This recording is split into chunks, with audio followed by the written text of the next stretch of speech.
Welcome back மக்களே. நான் உங்களின் எம்எச்ஐ. இன்றைக்கி எம்டி காலையில் உருக்கமாக பேசுனது ஆமாம், அவரும் எவ்வளோ தான் இது பண்ணுவார். ஒரு வழக்காக போட்டுக்கிட்டே இருக்காங்க, ஒவ்வொன்றுத்துக்கும் பதில் சொல்ல முடியாது. அப்படிங்கிறதுனால அவர் நேரடியாக சரண்டர் ஆகிட்டார் டான்பிட் கோர்ட்டில். சரிங்களா, உங்களுக்கு என்னென்ன தகவல் வேணுமோ சொல்லுங்கள் அப்படின்ட்டு.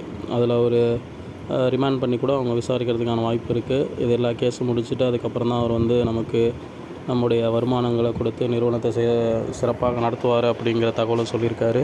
இதில் பலவிதமான மக்களுக்கு பலவிதமான சந்தேகங்கள் இருக்கும். என்ன அப்படின்னா, இப்போ இந்த தொடர்ச்சியாக 2 மாதத்துக்கு வேலை பார்க்கலாமா வேணாமா அப்படின்ற சந்தேகம் இருக்கும்.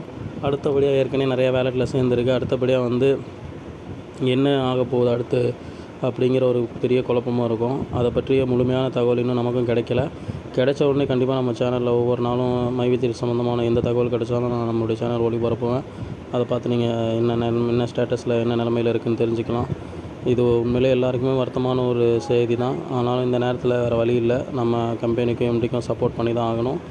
ஓகே ஃப்ரெண்ட்ஸ், மேலும் ஒரு உண்மையான சிறந்த தகவலுடன் உங்களிலிருந்து விடைபெறுவது உங்களின் நான் எம்எச்ஐ. நன்றிகள்.